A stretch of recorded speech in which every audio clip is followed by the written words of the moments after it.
All right.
That makes it much easier.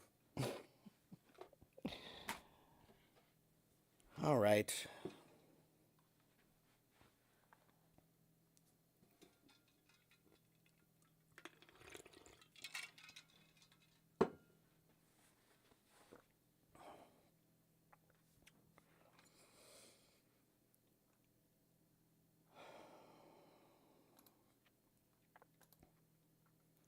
All right. Hello, everybody.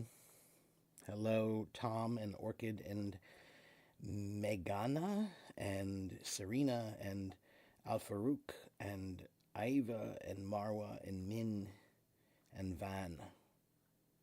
Hello.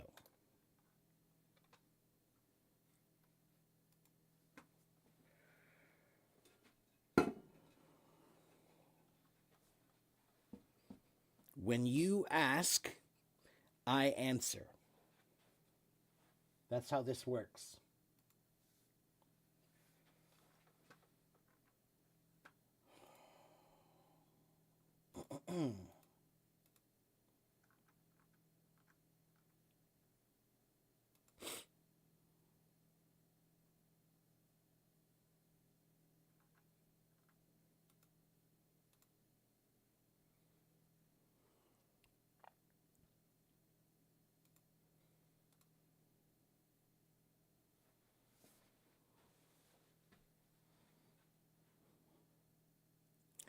I always feel so stupid. I'm standing here waiting. What am I supposed to do? You want me to dance? Should I dance?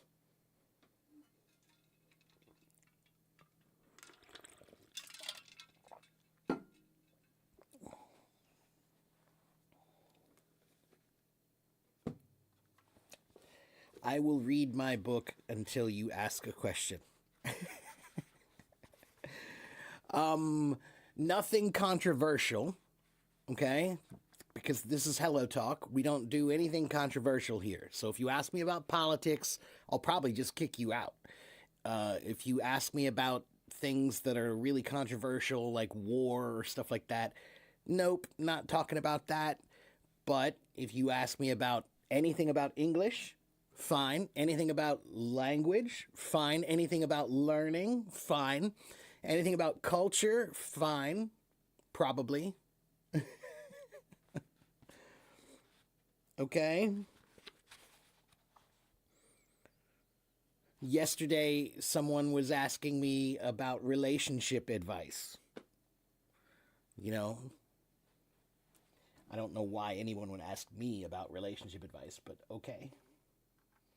But I gave the advice I could give.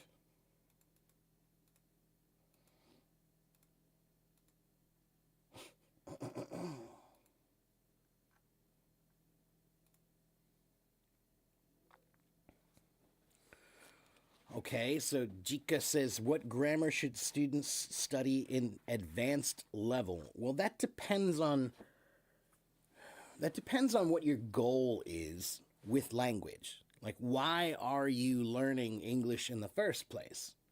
For example, some people are just learning English just for traveling or for playing on video games online or for chatting with people on social media. So if you're doing those things, you don't need any advanced grammar, really. Okay. But if you're trying to take the IELTS test or the TOEFL test, or you're trying to come to the US to study at a university or an exchange program of some kind, or maybe you're trying to get a job that has English, then probably it might have more advanced grammar. So the first thing you have to figure out is what is your goal with the language? Then you can figure out what level of advanced grammar you need, and you can create a little bit of a program for you based on what you need.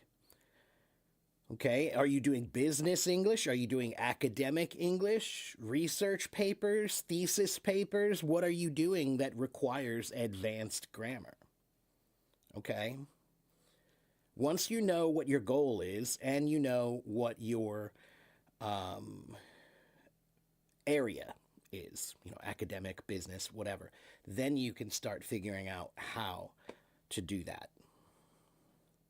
Academic English master's thesis. Okay.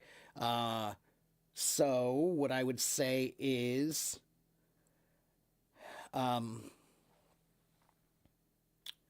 at that level, you should be studying academic English, right?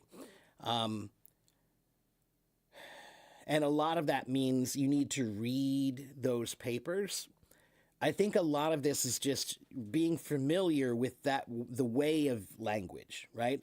Like I remember when I was young and the first research papers I read, it was all new. I had never seen language used like that before. So I had to read a lot of them before I understood what it was like. Just like when I learned how to play jazz drums. I had never listened to jazz music before. So before I could really play jazz music, I had to listen to it so I could understand it, right? So reading a lot of those would help, okay? Do you know scientificamerican.com, Chica? If you go to scientificamerican.com, that's a website it has high level reading on it. It's like band 8 reading. Okay, so you can go there. And let me see, one moment.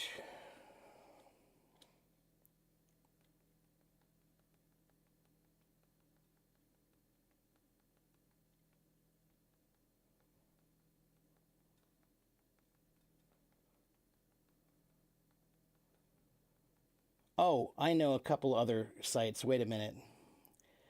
There is a website that almost every American kid, when they go to university, if they're in college, they use this one website called Purdue Lab, the Purdue English Lab. Let me see if I can find it for you. Hold on.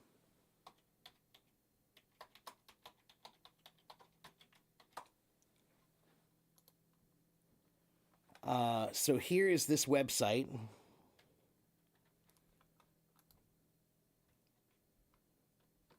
Okay, here's that website. Let me share it for you so you can see what it looks like.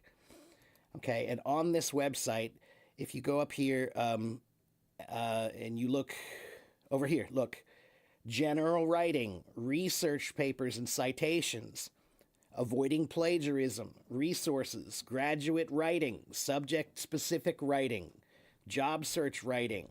Okay, so let's click on graduate writing.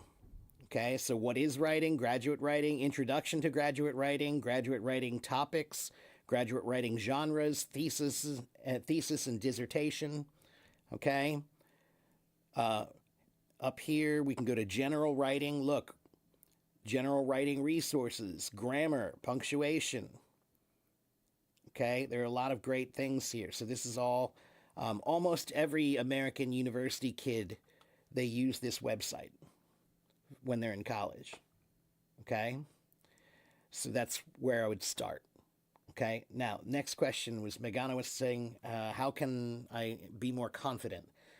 And how can we start conversations with colleagues? So, confidence, when you say you don't have confidence, do you have confidence in anything? Or are you just shy, or lacking confidence when you use English? Okay, so that's the first question. Some people say that I'm not confident, but maybe you are confident in some things. Maybe one thing. There's one thing you do well, so you're confident doing that. But there are other people, maybe they don't have anything, so they really don't have any confidence yet. So that's my first question is, are you confident in anything?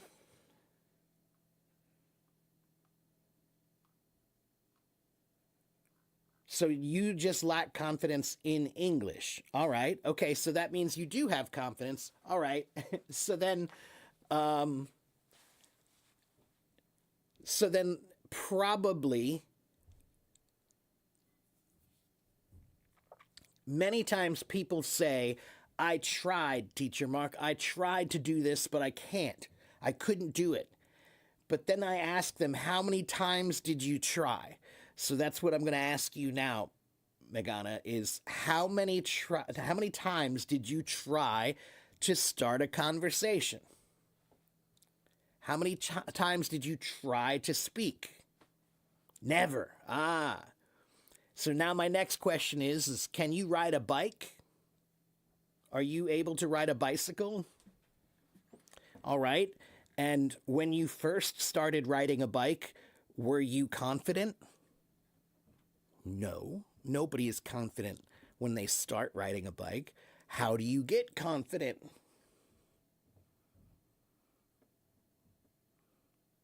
You have to do it again and again and again. And sometimes you might fall down, but you get back up and you get back on and you dry your tears and you do it again.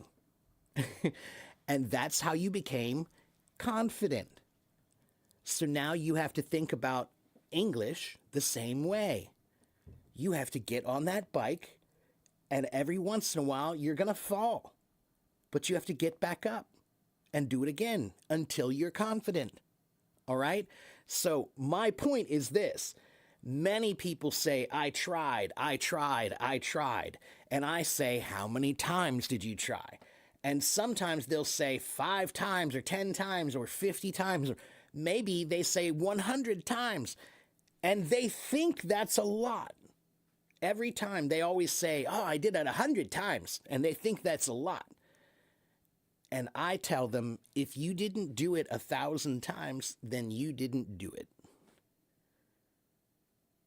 Because somewhere between 0 and 1,000, there is a number. Maybe you don't have to go to 1,000. Most people don't have to go all the way to 1,000 to become confident. But somewhere between 0 and 1,000, there is a number of times that now you'll feel like, I can do this. Okay? So, really, language is a performance. To become comfortable performing, you have to do it a lot, just like a bike. All right? Okay, next question. Let's see.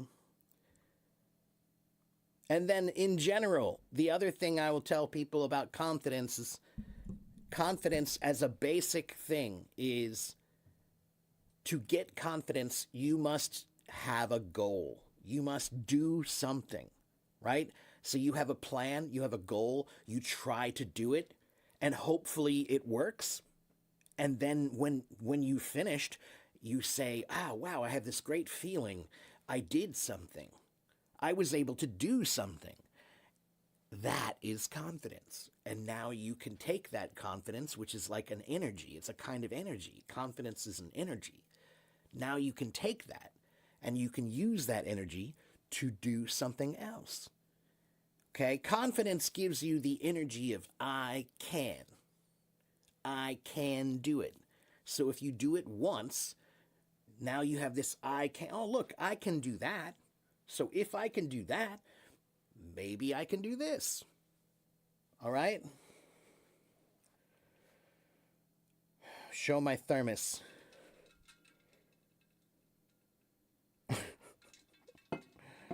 Ni hao. Hello, Asma.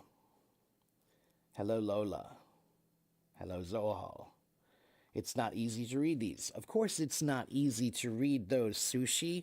Those are advanced academic English. That's not for everybody. That's for advanced people who are studying advanced academic English. That's not for everybody. All right? What did I study? What do you mean, what did I study? You mean, what language did I study? Hello, Andreza. Are there any websites for grammar? Yeah, there's this one. Let's see.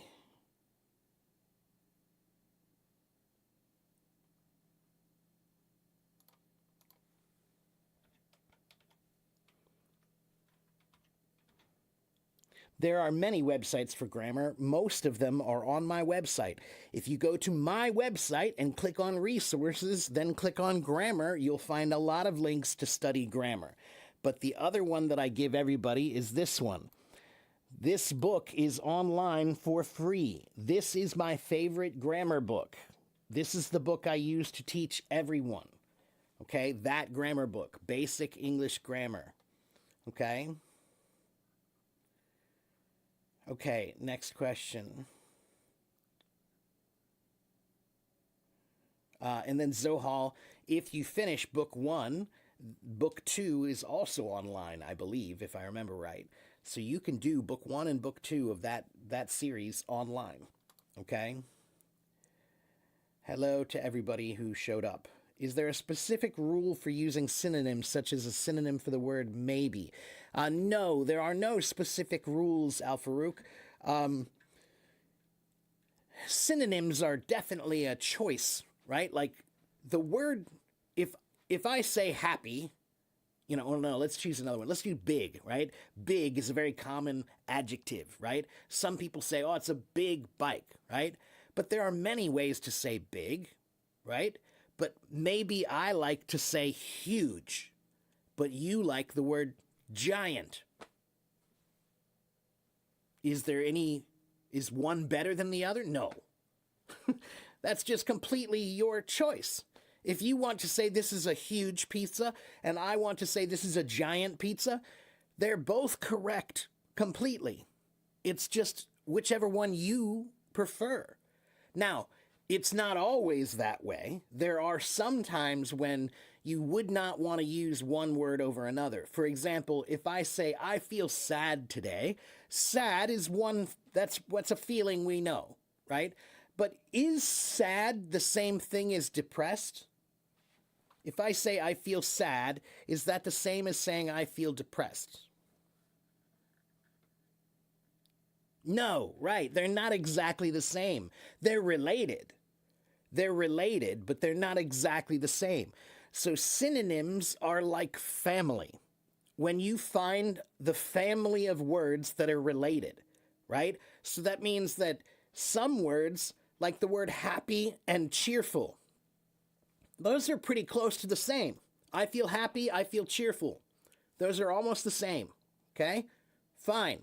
So that means that some words are like twins, right? Your twin brother or your twin sister.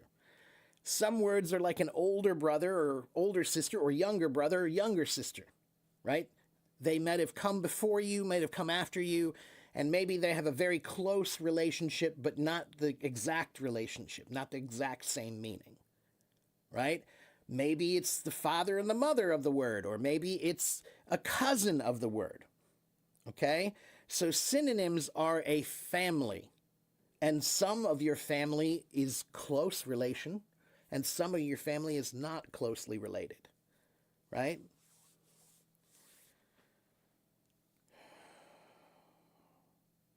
And Asma says, sometimes I lose the mark in writing because I choose the wrong synonyms. And unfortunately, Asma, that's how we find the right synonyms. We do the same thing. We choose the word and then we find out, no, that's not the right one. Okay? So here's what I'll tell you, Asma, is when you choose words as a synonym, if your teacher says it's wrong, I want you to be prepared to defend yourself. So if they say, no, this is not the right choice of word, you can't use this word here, I want you to be able to defend yourself and say, well, I think you can use this word here because I think it means this. If you can make an argument, then it might be okay. But you have to have a good argument. All right? You have to defend yourself. Why do you think this is the right word? Okay? And sometimes you'll be wrong, and that's how you'll find out. Right? When I was a kid, this is how I learned. I'd write a paper and I'd choose a word from the thesaurus and I'd be like, oh, I think that sounds good. Then I'd turn in my paper and the teacher would say, nope, that's not the right word. You can't use that there. But then they'll tell you the right word. They'll tell you which one is correct. And that's how you'll learn. All right? Remember that mistakes are a method of learning. Did you know that? Mistakes are a method of learning. If you avoid mistakes, you avoid learning. All right, next question. Please be patient. Let me see. Hello,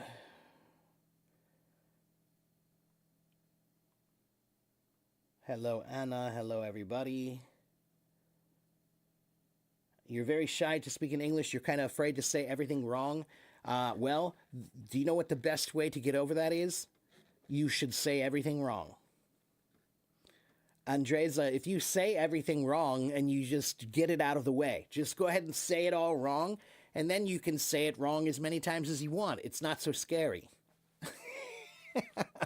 So what I mean is, why are you shy? Who cares if you say the wrong thing? Grow up. It's just words. It doesn't matter if you say the wrong word. It's just words.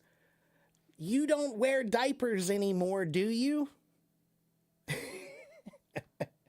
Everybody, please pay attention to me. Do you still wear diapers? All of you. Does your mom still feed you? Does your mom still spoon feed all your food to you? No. So, if you are grown-ups, then why are you so afraid of words? It's just words. They're just words. All right? If you say something that's a little bit off, the world is not going to end. The sky will not fall. Okay? Lightning will not hit you. Okay? God will not strike you down if you say the wrong word. Okay? So, relax. When you speak English, it's just words. You shouldn't be afraid of words. You should be afraid of sharks. You should be afraid of lions. You should be afraid of tigers and bears. Those are normal things to be afraid of. But being afraid of saying the wrong word is weird. It's not, there's nothing that will happen to you. You might be a little bit embarrassed. You might feel a little bit, oh, I made a mistake. But guess what? Guess what? Part of being an adult is being willing to make mistakes and learn from them. Part of being an adult is making mistakes, but learning from those mistakes. Growing up. All right? So, don't worry. Don't you know that song? Don't worry. Be happy. Right?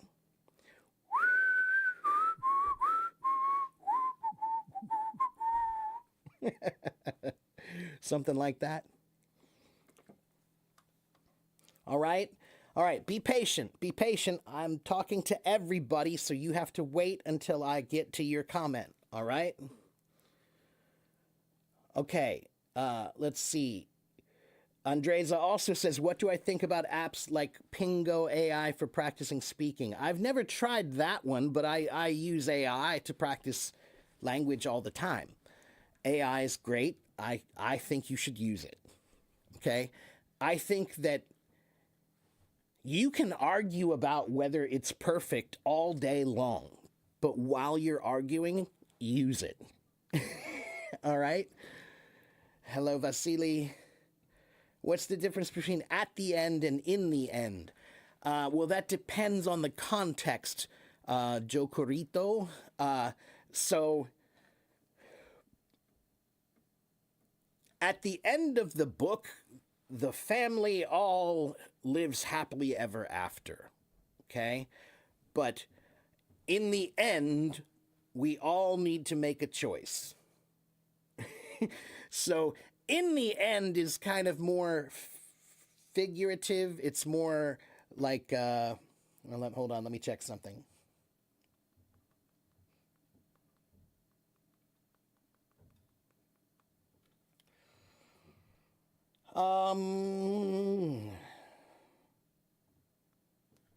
Right, that's exactly what it says. So the only real difference is whether you're referring to a real physical final result or a metaphorical result. So when you say in the end is finally, ultimately, after considering everything, right? So after considering everything, we've decided to go to the park. Okay? In the end, we decided to go to the park after considering everything. But at the end is when you're talking about the last part of a specific time, event, place, or thing, right? Like at the end of the book, okay, or at the end of the story, or at the end of the concert, or at the end of the what's another? At the end of the show. All right? So at the end is often for things that are more literal, and in the end is for things that are more figurative. Okay, you can't raise your hand because I turned off stage requests for now, Lola. Just give me a few minutes and then I'll turn it back on, okay?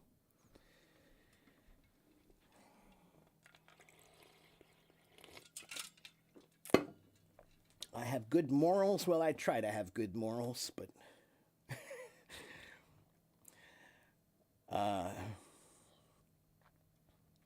why don't they make cheap group classes? I don't know. You should ask them. Can I please recommend some good TED Talks for shadowing? Megana, really, almost all of the TED Talks are great. Really. TED Talks are good for one reason. They don't let you do a TED Talk unless you can speak pretty well, unless you have experience speaking. So almost everyone who does a TED Talk, they have a good voice, they know how to present pretty well, okay? I mean, I think there are some on TED Talks who are like in the top 10% of speakers.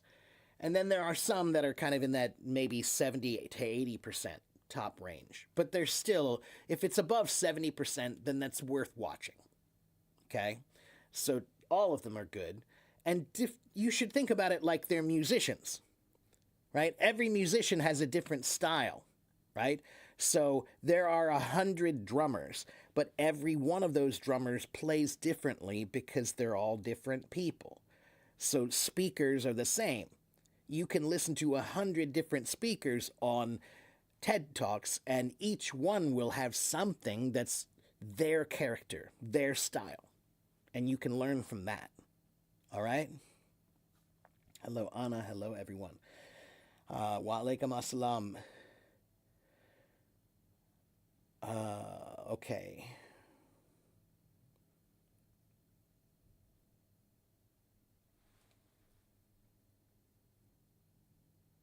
Everything new causes fear, but you must have confidence. That's right. Yeah.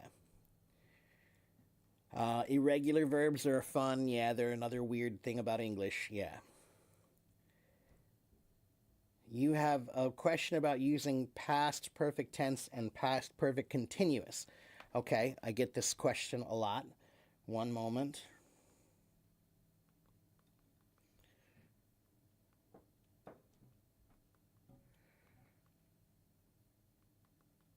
Okay, so the question is about past perfect and past perfect continuous. What's the difference between them?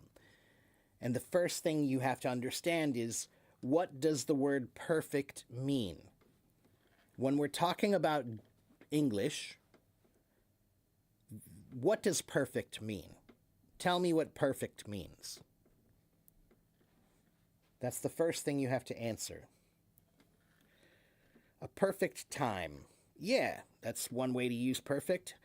Accurate, that's another way to use perfect, right? If I say your test was perfect, it's like 100%, right? Okay? But perfect has two meanings, okay? The modern meaning of perfect is great, good, accurate, 100%, right? Like, wow, this is the perfect weather. It means amazing weather. Okay? It doesn't mean the other meaning of perfect. There is a second meaning of perfect, an older meaning. And in grammar, when we say present perfect, the word perfect doesn't mean accurate. It means finished. It means completed. So, I want you to forget about the word perfect in grammar, and I want you to say the word completed instead. So if I say this is a past completed event, what does that mean? It's a past completed event. What does that mean?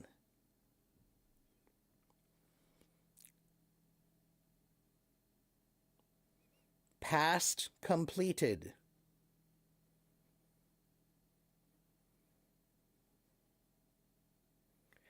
Yeah, so simple past means it was in the past and it was finished in the past, right? Like yesterday I had lunch. That's simple past, all right?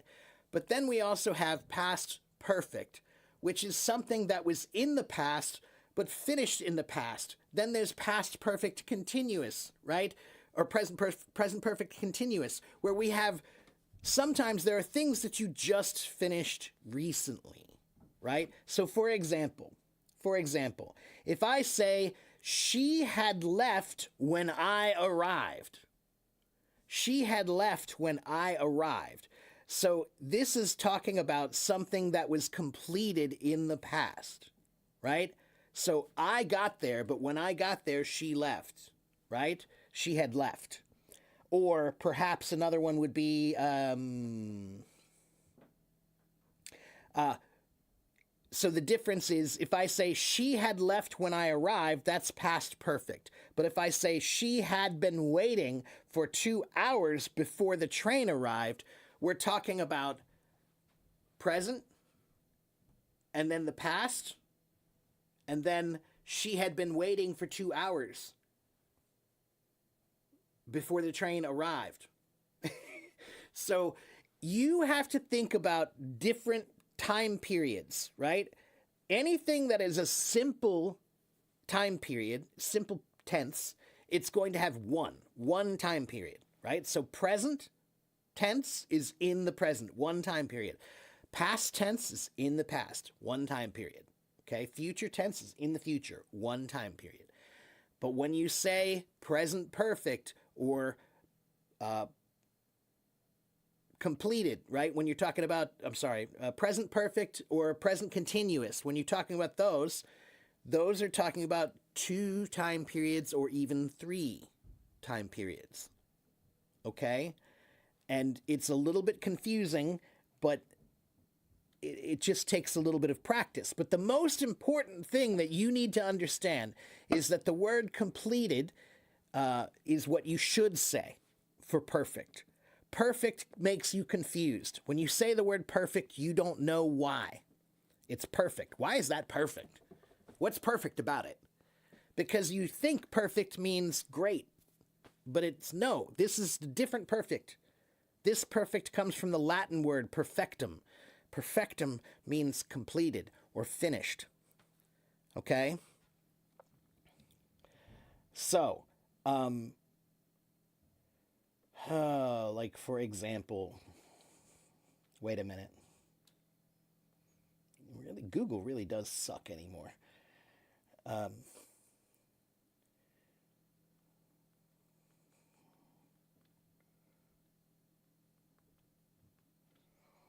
I did not explain that as well as I could have, so I'm going to try again.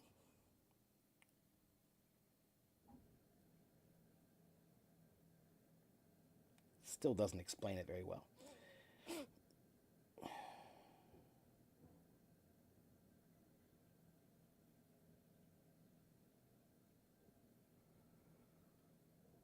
So if I say she had finished her work when I arrived, she had finished your work when I arrived.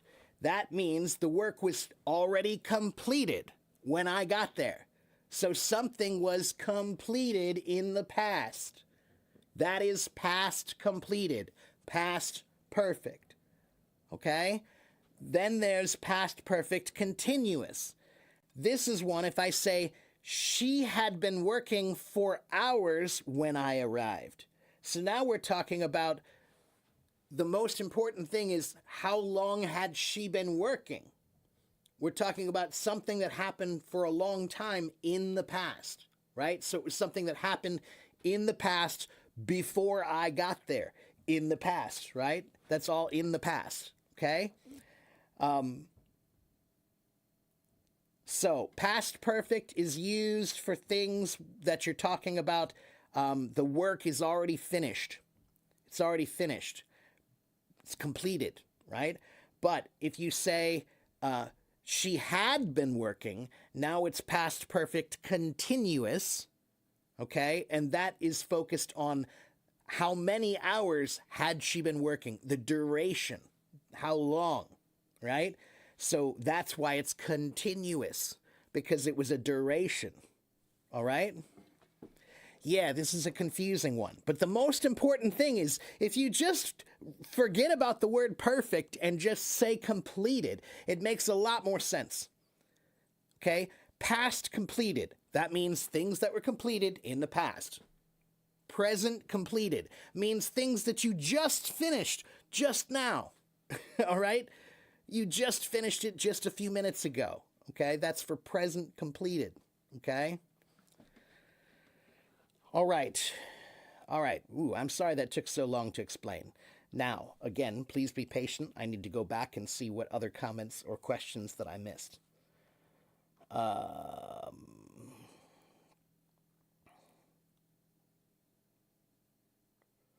to be a teacher in English? Well, you need to learn English really, really, really well. And you need to start teaching someone something. All right? If you want to be a teacher, in my opinion, no matter what kind of teacher you want to be, I don't care if you want to teach math or physics or science or music or singing or guitar, I don't care what you want to teach. If you want to teach, then you should start. Find someone to teach. Don't charge them money because you don't deserve to be paid yet. You are not a teacher yet. You want to be a teacher. It's like, how do you become a pilot? How do you become a pilot? To become a pilot, to fly a plane, they make you do 1,000 hours at least of practice before you can fly the plane. All right? So the same thing is true for teaching. If you want to call yourself a teacher, then you better start doing some teaching. Because you are not a teacher until you start teaching. Okay? And then in the beginning, you're not a good teacher. You don't know anything. Teaching is something that you have to learn by doing. All right? You can go to school to be a teacher, and you can read a lot about teaching. You can study a lot of important things about psychology and the way the mind works and learning techniques and learning methods and, different ways of thinking about learning. Those are all great things that you can study in school. But the truth is, to be a teacher, you have to find someone you can teach, and you have to start understanding that teaching is about transmitting the knowledge. So if you have the knowledge, that's great, but now you have to give that knowledge to someone else. And every student you have is different. So that means that every time you teach, it's different. And that's why you have to do it a lot, because each student is a different problem. Okay? Some teachers are just not good teachers for one reason. They treat every student like they're the same. But every student is different. Okay? So if you want to be a teacher, find someone who needs to learn and go start teaching them. But like I said, if you have respect for teachers, then you should understand that you cannot call yourself a teacher until you earn it. You cannot call yourself anything until you earn it. Okay? Don't just walk around like, I'm an English teacher now. Ha ha ha. No, you're not. I have been doing this for longer than you have been alive. So you can't just say I'm a teacher until you really take it seriously and start doing it. All right? All right, let's see. What's the difference between inviting and tempting? In some cases, they're the same. If I say, this food looks very tempting, or I could say it looks very inviting. Inviting seems more like a welcoming, right? Like, to be inviting is more like, welcome, come. I'm inviting you, right? But to tempt you is more like this, Dana. Come on, Dana, come. Please, Dana, come sit down. Everything will be okay, Dana. This is all good food. Don't worry about your diet, Dana. Don't worry about that. This is delicious. That's tempting. So inviting is more like, come, join us. Tempting is more like, I know you want it. Okay?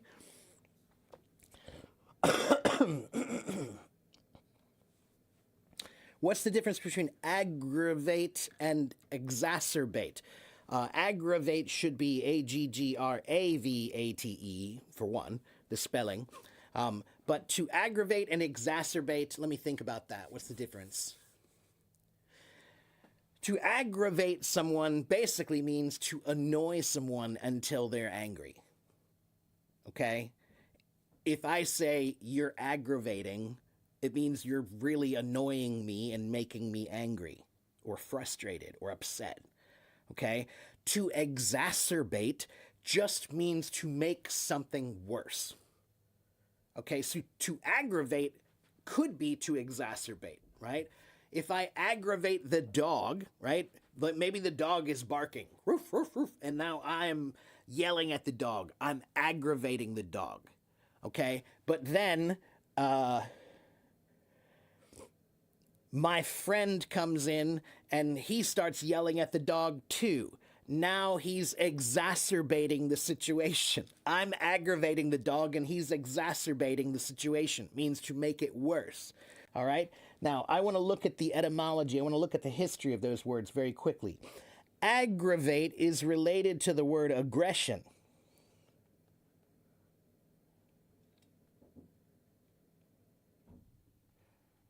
Let's see. Aggravate comes from the Latin word aggravatus, which means to make it heavier, to add weight to.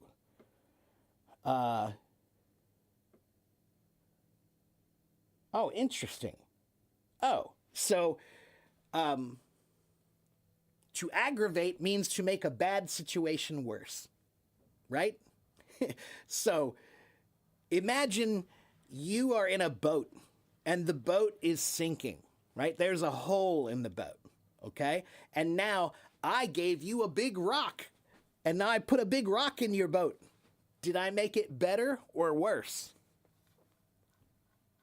Did I make it better or worse? worse.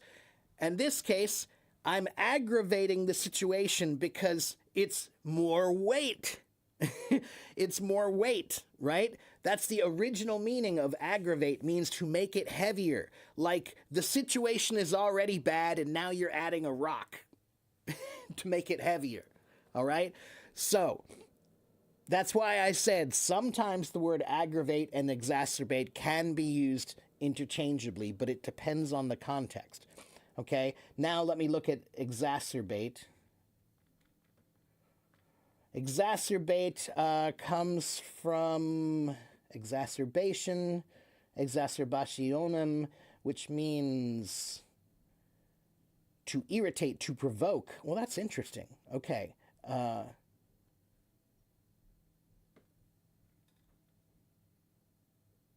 Let me check one more thing.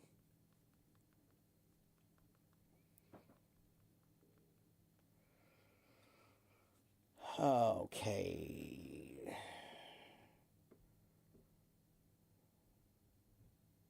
Yeah.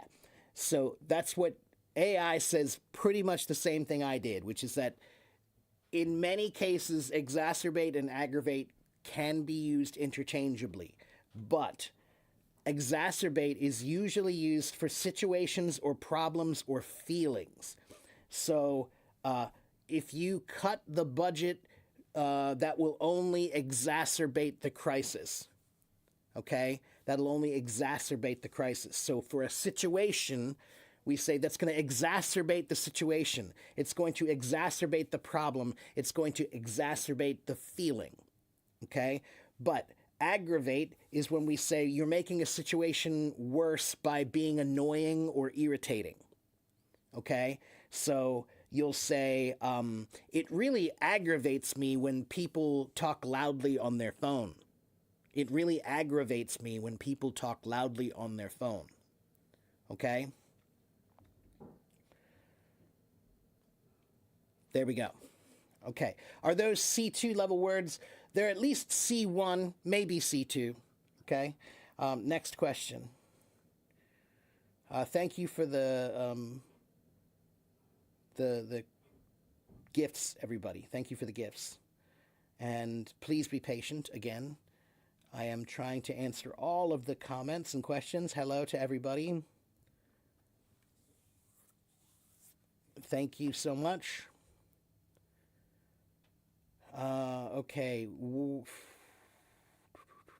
45 years ago, I first studied science at the university, only then gradually began to teach them thermodynamics to students. Yeah, okay.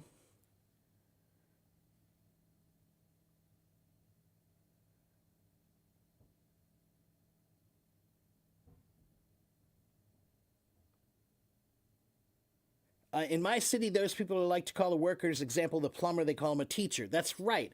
We have the same kind of thing somewhat. Well, we have a tradition that's similar.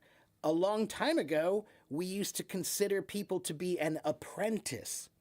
An apprentice was someone who was not, they were learning, right? So we had words like apprentice or acolyte or squire, and all of those were someone who was learning how to do what you do, right? So they were an apprentice teacher. They weren't a teacher yet. They were an apprentice. That means they're learning, okay? What's the difference between count on and rely on? Sometimes nothing.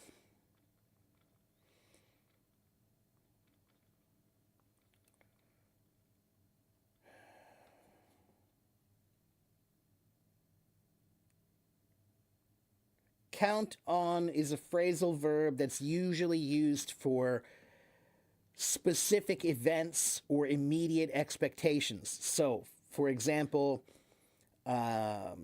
you can count on me. You can count on me to be there at 8 p.m. I'll be there at 8 p.m. You can count on me. Okay? So that's for a specific situation, right? A context, right? An immediate event. But if I say, you can't really rely on him, that's not for one situation. That's talking about his behavior in general. Like he's not a good he might not show up. Sometimes he doesn't show up, right? So you can't rely on him. Okay, so you can count on me. I'll be there at 8 o'clock. That's for one situation. But if I say you can count on me and then I don't come, somebody's going to say, Mark is not very reliable. We can't rely on him. He said he would be here, but he's not. He's not reliable. Okay, so reliable is about a consistent pattern, right, over time. Okay.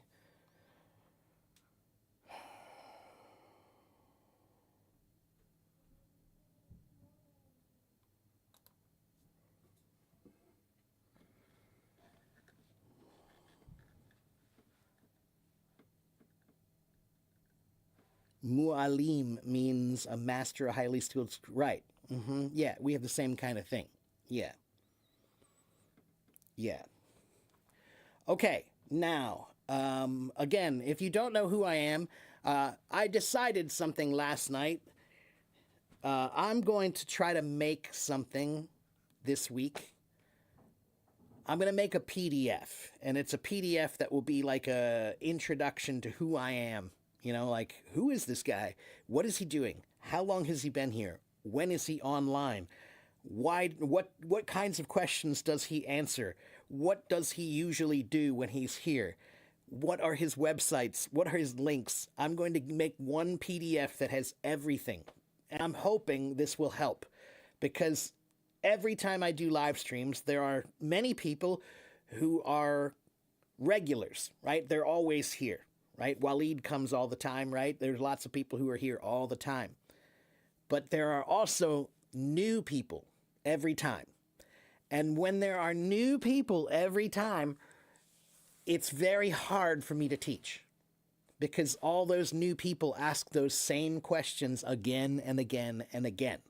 So I'm hoping that if I make this PDF, the new people, I can just say, hey, here's my PDF, go read that, and it'll tell you everything you need to know about me and what we're doing here. And then I'm hoping that will help us to stay more consistent and that people will understand how this works. All right? But it's going to take me a little time to make that. All right? Hopefully I'll finish it by this week, or this coming week. Okay? Yeah. I mean, an FAQ page, that's why I made my blog. I have a blog because I thought, well, this will be easier. I'll just write my answers and people can go and read them. But many people don't go read them. So I'm going to make a PDF that's going to be, hello, welcome to my stream. This is who I am. This is how long I've been on Hello Talk. This is what I do. All of that. Okay? And hopefully that will help everybody to know. And then maybe you can give it to friends, right? So if you know somebody who you think would benefit from my stream, then you can give them this PDF and then they'll know what to do. Okay?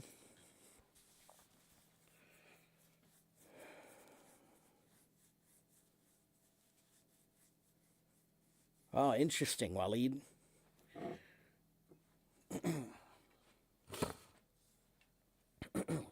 But teaching is one of those things that really, teaching is not for everybody. It really isn't. And you can't really know if you like it or if you're good at it until you do it. That's the other problem, is there are some people who go to school to learn how to be a teacher, and they graduate, but they've never been in a classroom before. Then they go to the classroom and they start teaching and they realize they don't really like teaching. So now they've studied to be a teacher, but they actually don't really like the job. So that's why I really think teaching, you need to start with, do it. Find out if you like it. Find out if you're good at it,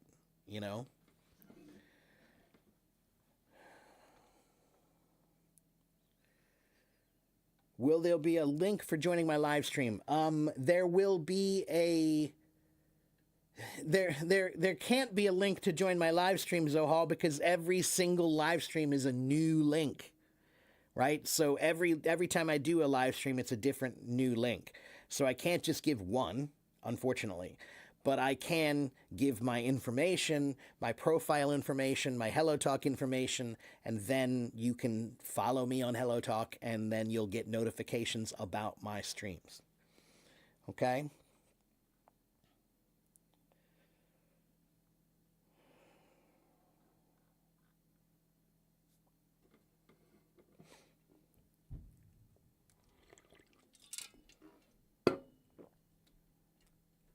Okay.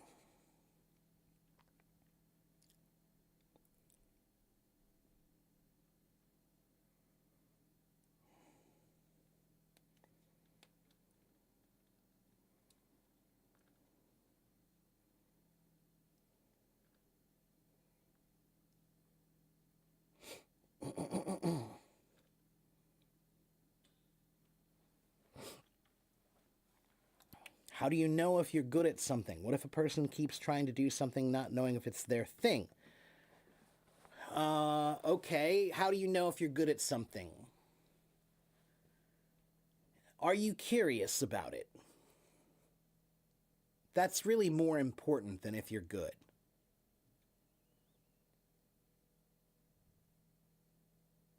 Let me try to explain. To do something, if you want to do something and you want to really do it well, then you need to be passionate about it, right? Passion. Passion is what we like to see, right? We like to see somebody who's passionate about something, whatever they like, right? So what is passion? Passion is like fire, right? When we see somebody who's passionate, sometimes we use the fire emoji, right? So if passion is fire, then what is smoke?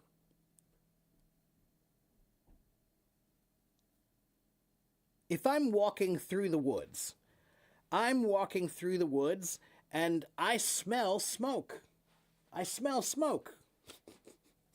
Where is that coming from? I better go find that. I'm going to find, where is that smoke? Well, I'm going to follow that smoke until I find the fire.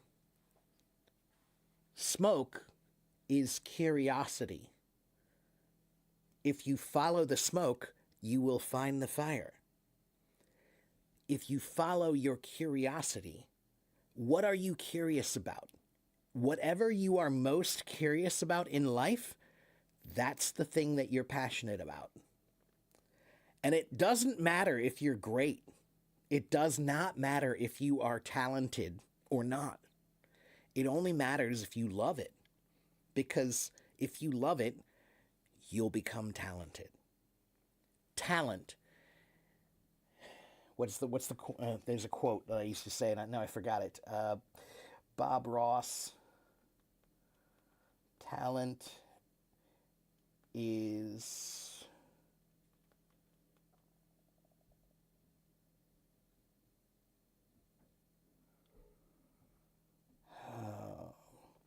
yeah. There's a famous painter in America. His name is Bob Ross. And Bob Ross used to say something that I really love. He used to say that talent is a pursued interest. Talent is a pursued interest. So what that means is sometimes you see somebody and you say, wow, they are so talented. How did you become so talented? I could never do that. But talent is just a pursued interest. To pursue means to chase after it. All right? So if you find something that you like and you do it long enough, you chase after it long enough, eventually somebody's going to look at you and say, wow, you are so talented, just because you've been chasing it for a long time. Okay? So sometimes, I think about 90% of the time, when you see somebody and you say, wow, they're so talented, I could never be like that. You could. You just don't. All right? They pursued something and you didn't. All right? So, how can you figure out if you like something or if if you're good at something? Curiosity is the smoke of passion. Okay? Fire is the passion, curiosity is the smoke. So, find something that you're curious about, right? Like drums. I love drums. And when I was a kid, I had a million questions about drums. Who's that drummer? Where did he come from? What did he play with? What kind of sticks does he use? Who did he study with? Who has he played with? What records has he done? Where is he, where did he study, right? I had a million questions about that. That's how I knew I was interested, really interested. That was my curiosity. And I pursued my curiosity, and that became what we now call talent. All right? So, how do you know? Find something that you are curious about and chase after it. Okay? You wish I made an application. I wish I could make an application, Waleed, but I'm not that brilliant. Leverage has multiple meanings, doesn't it? Yeah, but I mean, the main meaning of leverage is to use a lever, right? A lever is a scientific tool that is used to make force work better for you, right? So if you have a piece of wood, if you need to lift something, you can lift it easier with a lever, right? That's essentially how that works, right? Or you can open a door more easily with a lever by using the physics, okay? So leverage is any time that you're using some kind of force in your advantage, right? To your advantage. So if you have, for example, in America, right, the news channels are owned by the big rich person, the rich boss, okay?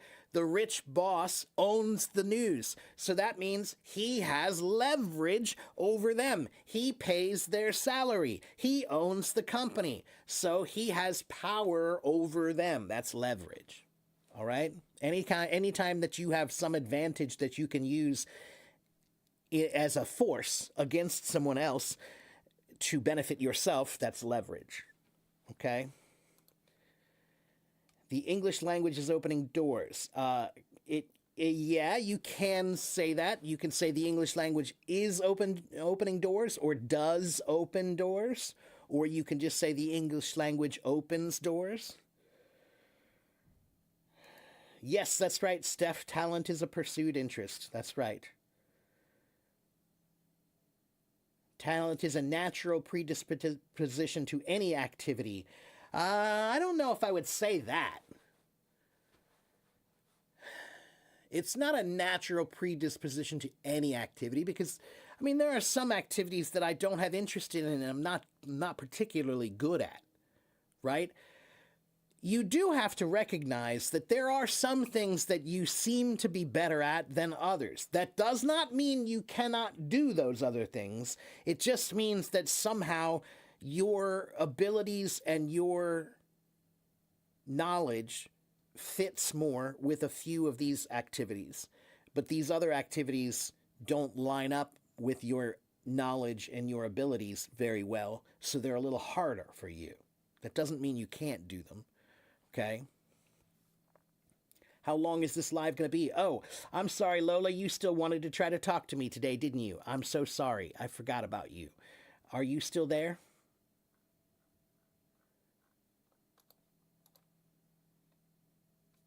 And hello, yeah.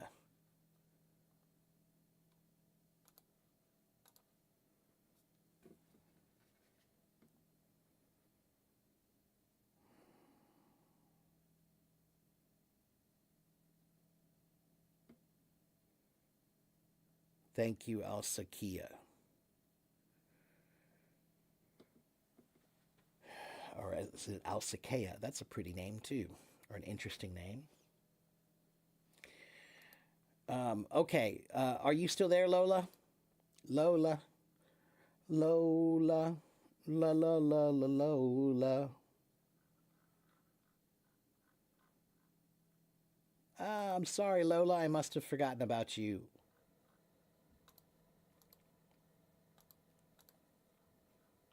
Oh, you are there. Okay, so let me turn on the thing there. Now you can raise your hand. Okay? That's a famous song. There's a famous song called Lola.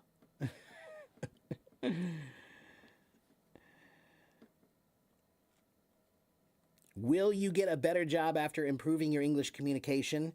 Maybe. Many people do. But if you learn English, will you get a better job? I don't know. Can you? Maybe. Many people do. If you study hard and work work on it a lot. Okay? All right. There's Lola.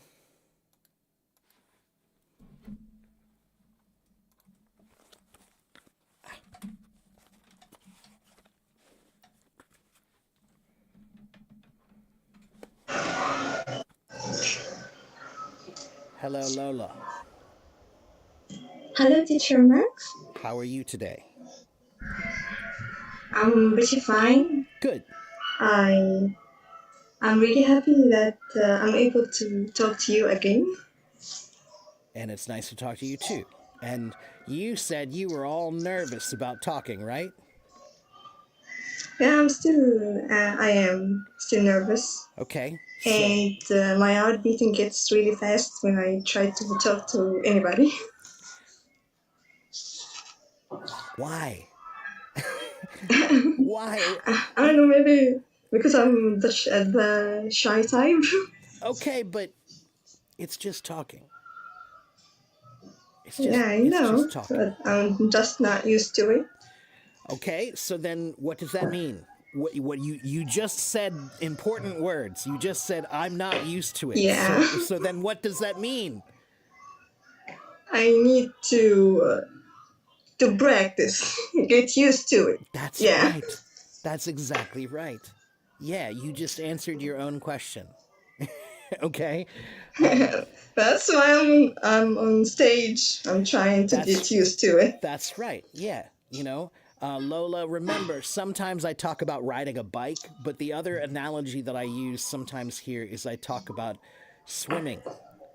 Swimming. Swimming. Yeah, when you learn how to swim, many people, when they learn how to swim, they're nervous about swimming, right? So they're afraid to Yeah, they are jump in. afraid to Yeah, sink. they're afraid to jump in the water, right? Everybody's afraid to jump in the water. So everybody, when they first learn how to swim, they go to the pool and there's the water, but they don't jump in. They put their foot in like this, right? Like, ooh, it's cold, Tiptoe. right? It's cold. Yeah, oh, it's cold. I don't want to jump in, right? But Yeah. we all know that you cannot learn how to swim from out of the water. Without getting wet. Yeah, that's right. Yeah. You have to get wet. You have to jump in the water, right? And then Yeah. this analogy works very well for language because language is like a pool, right? So Yeah. all day long right now you live in Egypt, so that means that your mind is always swimming in Arabic water. Exactly. But you need to try to think about it like, I need to spend some time at the pool today. I need to spend some time at the English pool today. I have to jump in the English water and stay there for a while. If you don't stay in that water, you don't get used to it, right? Yeah, you will not learn anything. That's right. You'll be afraid every time, right? So, Yeah. and the more time you spend in the water, the more comfortable you become, right? So, Yeah. I'm trying to kill my yeah, fear. yeah, and so Lola, I can't remember. You can't. You used to watch me a few years ago, right? So there's a Two quote. years ago. Yeah, there's a quote that I often use here from the Persian poet Rumi. In Persian, they call him Molana. And he said a quote that I love. It's one of my favorite quotes. He said, all of your anxiety comes from seeking harmony. Seek disharmony, Oh, and you will find peace. And what that means is, I always tell people, this is like, I remember when I was a boy and I was in a car with my parents, and they're driving down the road, and now I saw the first tunnel I've ever seen. I've never seen a tunnel before, but now there's a mountain. There's this big, scary mountain, and there's this dark hole in the mountain.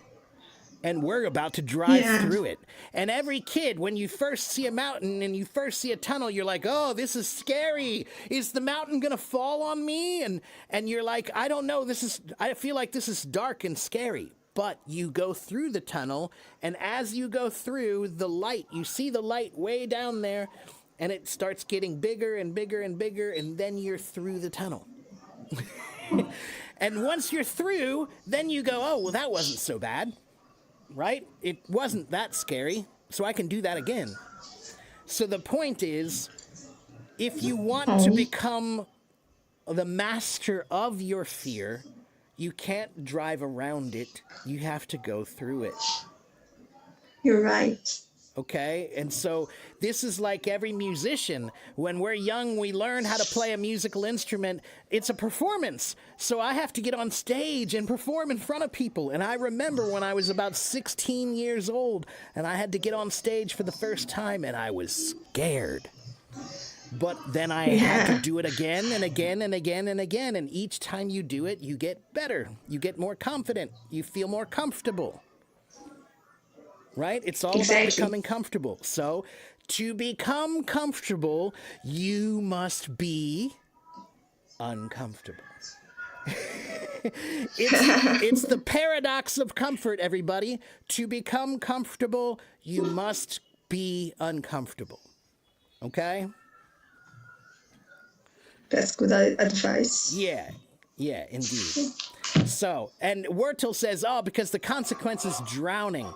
But nobody drowns when they learn how to swim, because when we learn how to swim, we don't jump in the deep water, we jump in the shallow water. And we just practice. Uh, th- And we have someone to yeah, help us, right? We have someone there to help us, right? So this is the way you should do learning too. I'm not you asking you. should take it slowly. Yeah, I'm not asking you to read the dictionary. I'm not asking you to read, a 10,000 page book, right? You've got to jump in the shallow water. So start with simple little things and get help, you know? That's Yeah, all. Yeah. But it's really important to think about many people, they feel like they're not becoming comfortable with English, and they don't know why, because they say, but I practice every day. I practice for an hour every day, Teacher Mark. But an hour every day, how many hours are in the day? That's not much. That's not very much. And a language is not something that you can just do an hour and feel like that's really doing it much. That's not enough. Language is something you have to live. When you're living it, yeah, then you're using it, and it's really, now you're spending time with it, right? So that's why I say thinking is the most important kind of practice you can do. And if you can think in English all day, then you can practice all day, right? So thinking is what we do. Think in English, okay? yeah. I was thinking in English, but I couldn't talk to people. Well, you can, but you have to try, and you have to be willing to be embarrassed. Yeah, that's the whole point. Yeah, it is. And you know what, everybody?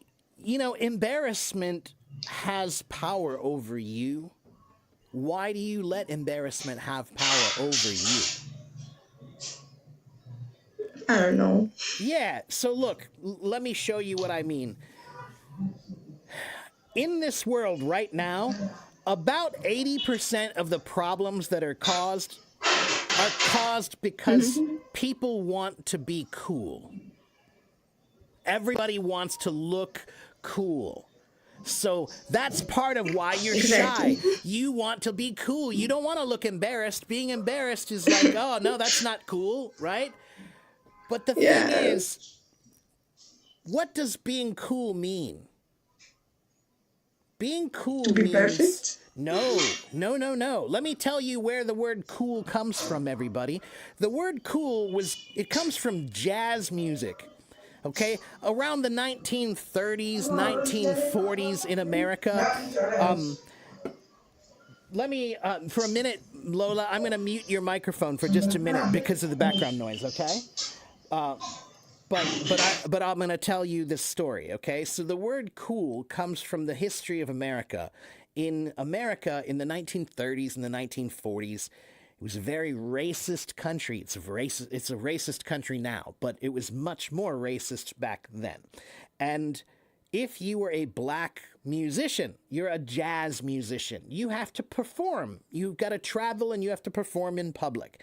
If you're traveling and you're performing in public, that means that every time you perform, there was a chance of a problem because of racism, right? Someone could say something to you. Someone might try to say, you're a blah, blah, blah, you're a blah, blah, blah. They would use those words, right? And what would happen to a black man if a black man got angry back then, right? If you called him a name and now the black man got angry, what would happen to that black man? Nothing good, right? So the jazz musicians came up with this term. Hey man, be cool. Be cool, man. Be cool. So when I tell you I'm angry, if I'm angry, I'm not cool. I'm hot. I'm hot, right? That's hot, okay? So being cool is like the temperature is not angry. No. I'm going to stay cool. I'm going to stay calm. I am not going to let them make me upset. Because if they do, that's worse. So the term cool, it started as saying, I'm not going to let you bother me. I'm not going to let you upset me. I'm not going to let your feelings bother me. All right? And now the word cool, what it really means is be yourself. Being cool means I'm going to do what I want to do. And if you don't like it, I don't care because I'm cool. Cool means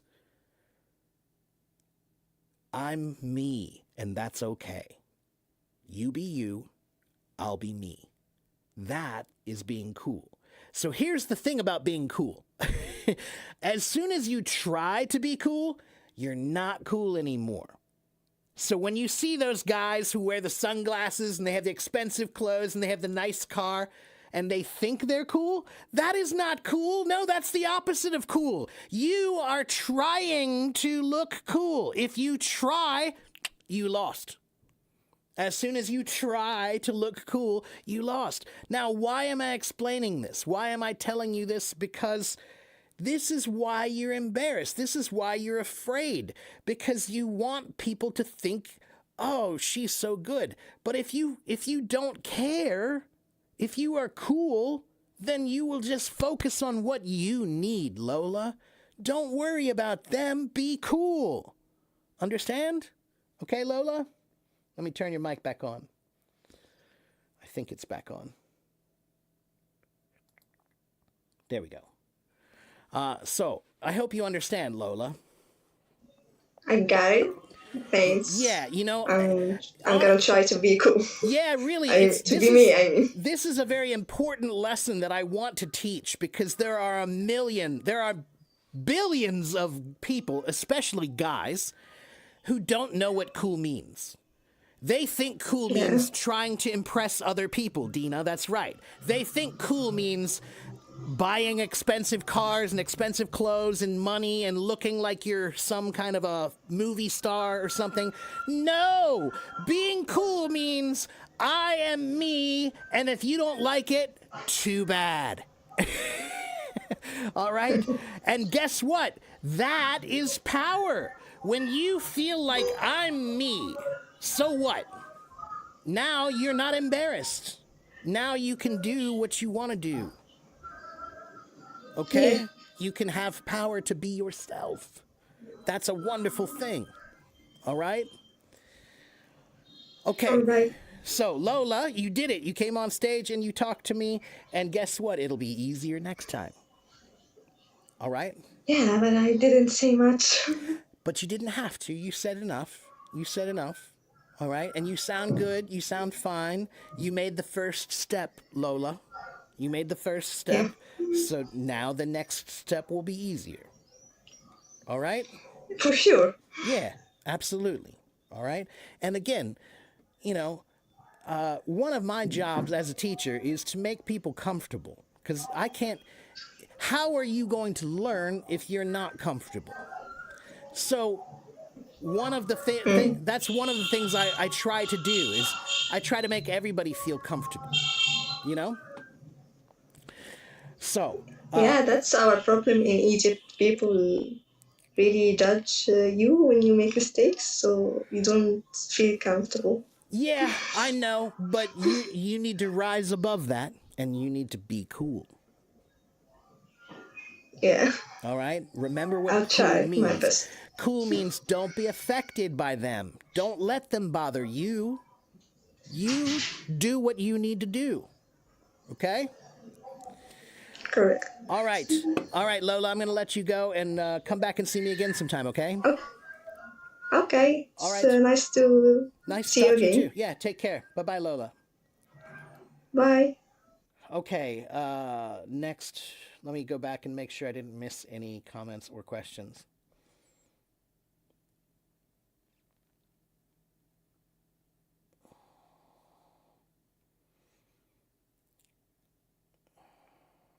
Okay, let's see.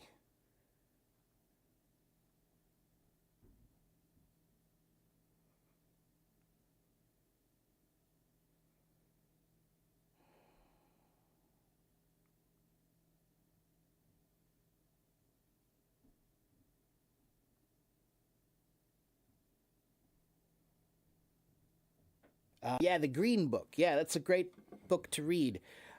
Dima, yeah, that's a great book, and there's a movie, right? Also, and Dima, it's just I know this because I'm a musician, and so I studied the history. And when you study the history, you learn these things. Yeah.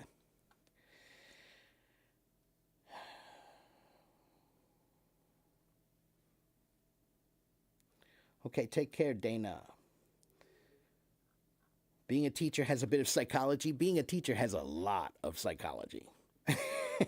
And Cesar, my father is a psychologist. So psychology has always played an important role in my life.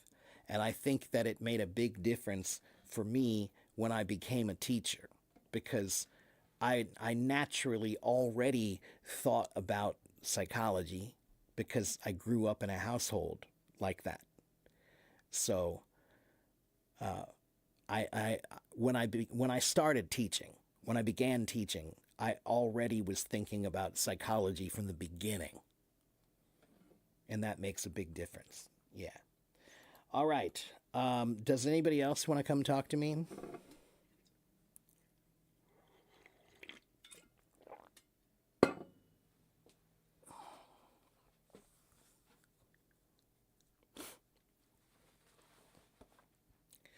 Anyone? Bueller. Bueller.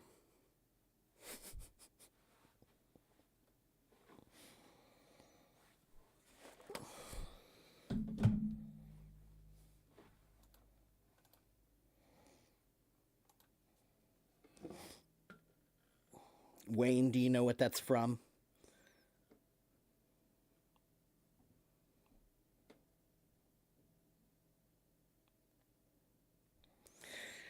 What's the difference between me and English movies? I am a teacher. This is a classroom. This is a place that's designed for learning and education.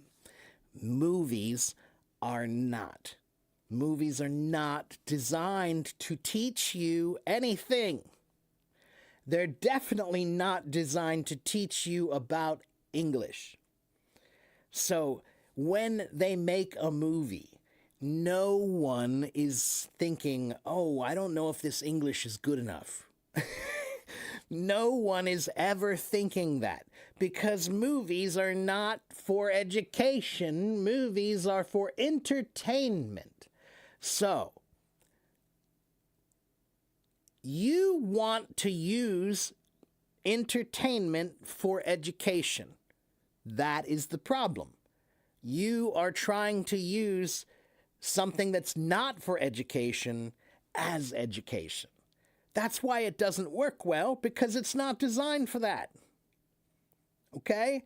So you understand me because I am trying to be understood. That's my job. Okay?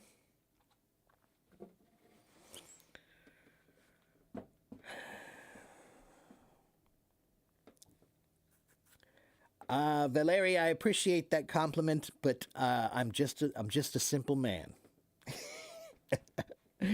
Like I always say, I'm just a drummer. Is it productive for you to enhance your listening? Of course. Yeah, but what does that mean? You know, what are you listening to? Are you listening to podcasts? Are you listening to live streams? Are you listening to short stories or audiobooks? Are you listening to music? Are you listening to poetry? What are you listening to? You can enhance your listening by listening to almost anything. I used to enhance my listening by listening to the trees.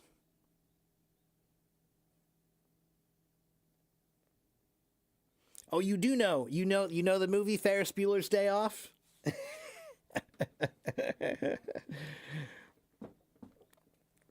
Bueller. Bueller.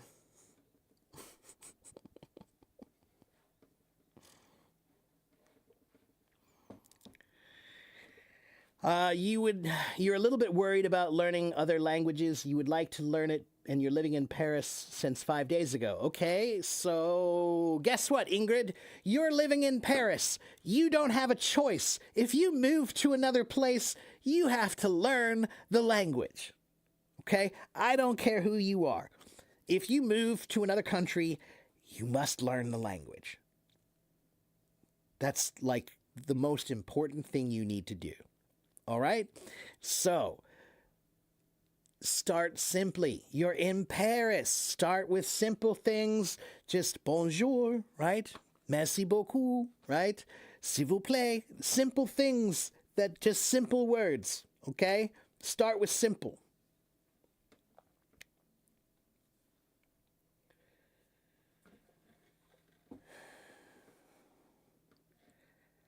Well, thank you either way, Valerie. Thank you. I appreciate the compliment.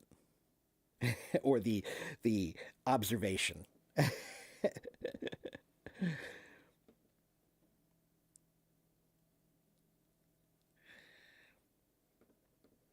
All right, looks like somebody is raising their hand.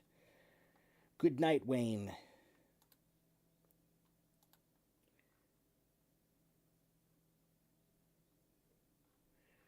All right, let me see. What am I going to do now?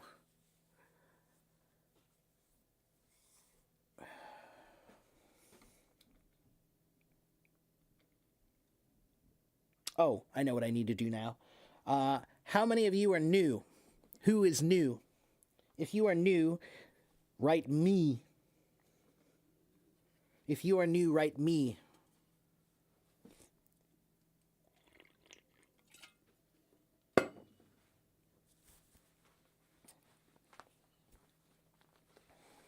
Okay, we have a few new people. Okay, so if you are new, hello, welcome. My name is Teacher Mark. I have been on Hello Talk a long time. I've been on Hello Talk for about 12 years.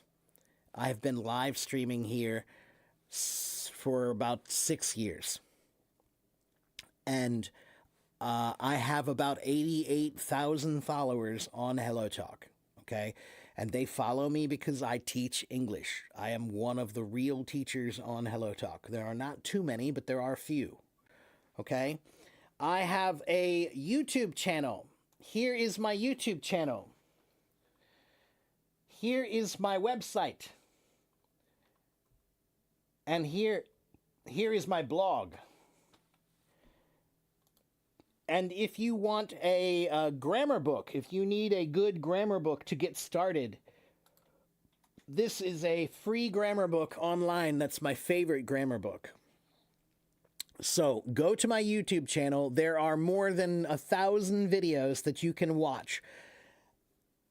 Because I have 88,000 followers, I answer a lot of questions.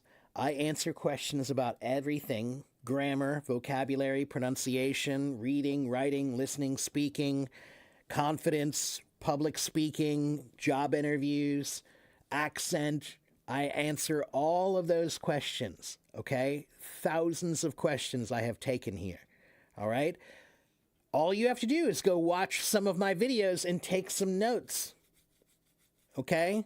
And I promise you, many of the suggestions that I have, you don't know. You have not heard these suggestions before. How do I know that? Because they're mine. They're my suggestions. I made them. Nobody else made them. I did. So you haven't heard them. All right?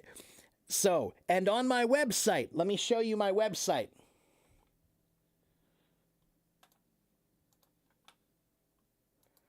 This is my website. On my website, you can buy lessons from me. If you want to pay me to be your teacher, you can pay me and I will teach you. I'm pretty good here in a group, but I'm much better one-on-one. So you can buy lessons from me if you can afford it. And you can also go up here. Look, up here in the corner. Look. Resources. Look here. What does this say? Resources. Click on resources. Teacher Mark's top English resources. Everything here is what you need to study. So if you want to practice reading, go here. Look, eslfast.com, Breaking News English, English Reading Club, British Council Reading, Hagerstown Reading, Lingua.com, or maybe you want to work on your, let's do grammar. Okay, games2learnenglish.com, BBC English Grammar, Dave's ESL Grammar Cafe, LO English Grammar, Wyzant English Grammar. Okay, so you can study English on my website using this. Okay, everything you need is right here. All right, and you can find my blog also. Look, up here, my blog. Click on my blog. And now there are articles here, okay? So here's the first article you need. Fluency is a myth. Comfort is the goal. A complete guide to thinking in English, okay? Look, I'm going to give this to you. Read that article. That is the article that will teach you how to think in English, okay? Another one that you need is this one. The 8 parts of language, the 8 pillars of language. If you don't know what the 8 parts of language are, then you can't study a language. Okay, and then finally, I have a great article about how to learn vocabulary the right way. And it's not by memorizing. Okay, so read those 3 articles. And there are many other articles on my blog also. Okay, most of the articles on my blog are about English and about learning English. Some of the articles on my blog are not about English, they're just advice. Okay, they're just advice. Okay? Thank you, Rama.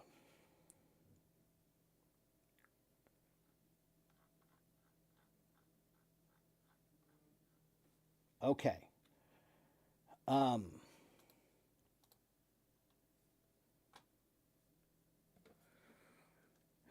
if you have a question, you should ask me.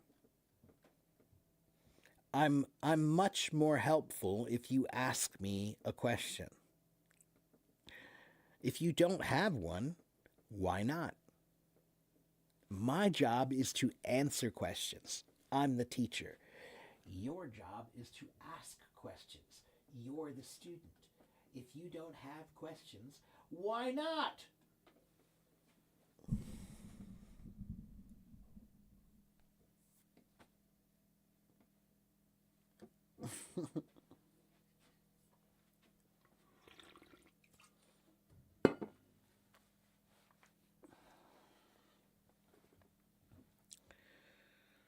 Ah, Nira, but don't ask that question.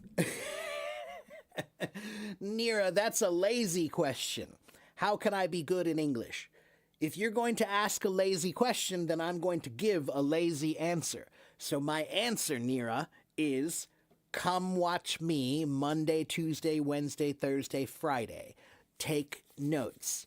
That's how you can be good in English. Okay?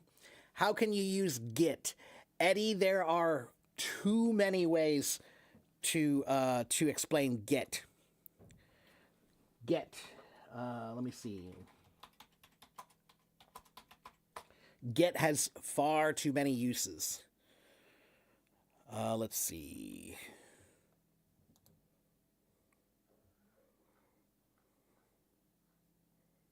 Try this website.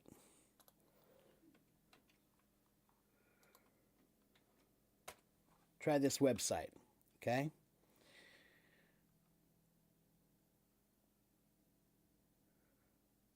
Hello, Diallo.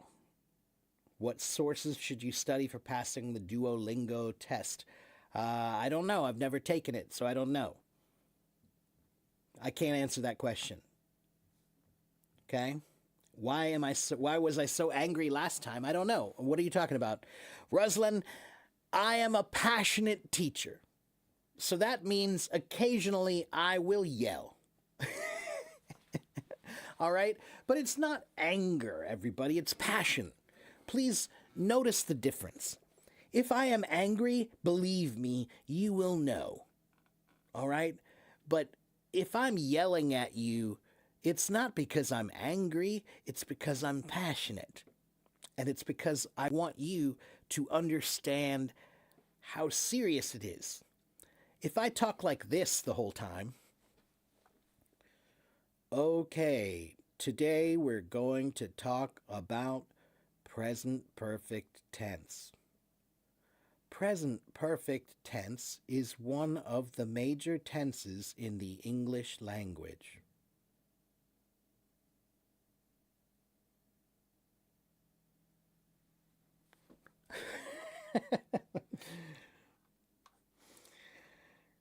Understand? So, sometimes I'd yell. Sometimes I'm a little bit animated. It's because I'm passionate, not because I'm angry. Okay? If I were angry, I wouldn't come back. I don't have to be here. Nobody's paying me to be here. All right? So if I were actually angry, I wouldn't come back. All right?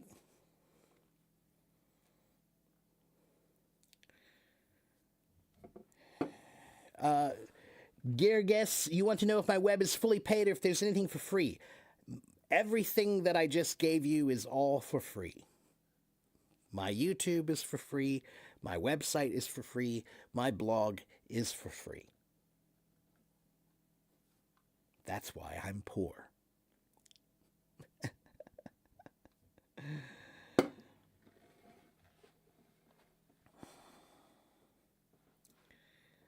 How can you measure your progress? How long will it take you to become fluent in English? It will take you forever. There is no end to language. If there is no end to language, then you cannot finish.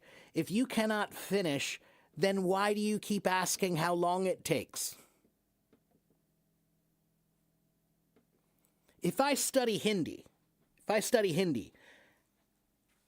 when am I finished? When am I finished learning Hindi? When am I finished learning Hindi? When am I finished learning Arabic?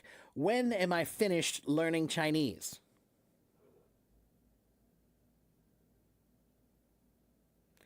There is no finish. So, I know what you mean. What you mean is, when will I feel comfortable?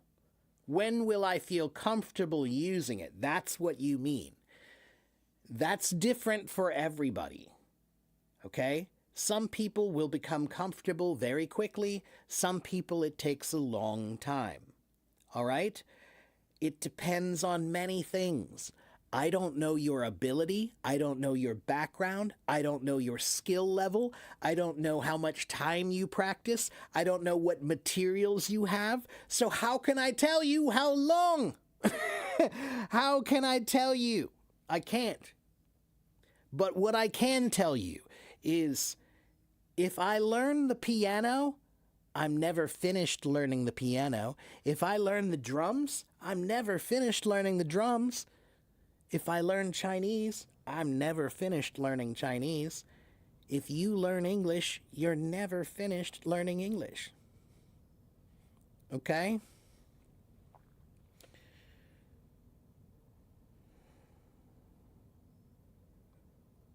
But how can you find your level? One of the easiest ways to find your level today is to use AI. Ask ChatGPT. But if you want to know your level, you cannot know your level if you don't give enough information. So if you want ChatGPT to tell you your level, then you must talk to ChatGPT and write in ChatGPT a lot. At least 3,000 words. Okay, minimum 3,000 words you have to write and speak. If you do that, then you can ask ChatGPT, what's my level? What do you think my level is? If you only write a few sentences, it cannot tell you your level. It can only tell you your level if you give it enough information. Okay? Please give us the history of the letter W. Marco, that's from Latin. So, the letter W is exactly what it sounds like. It's two-letter U's. But why does the letter U look like a letter V? Because the Latin language does not have a letter U. The letter V was the letter U in Latin. Okay? So this is where Latin and English got mixed. And it used to be double V, but now it became double U. All right? Yes, I read all the comments, but you must be patient because there are many comments. So sometimes I am answering questions that are way back, and you have to wait. All right? There are 80 different people here. Okay? All right. Let's see.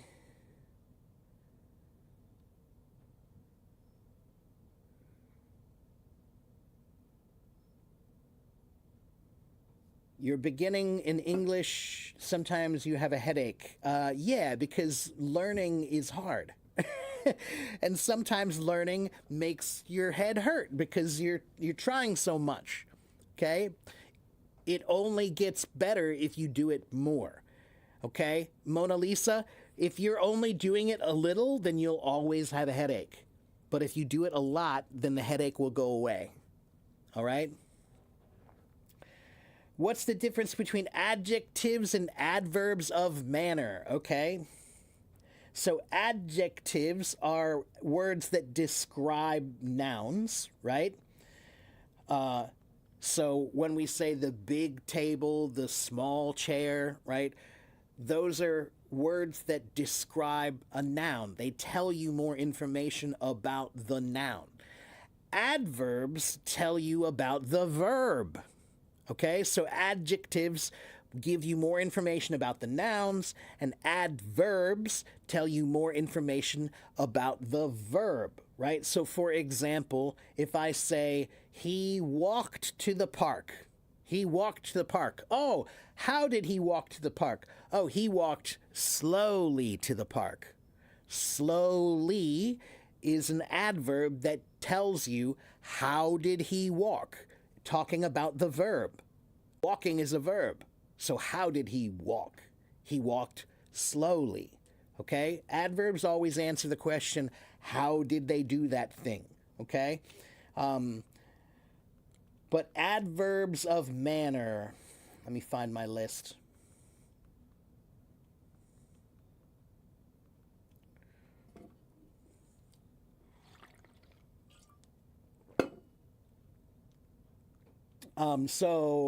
Carefully. Manner is very tricky. You're right.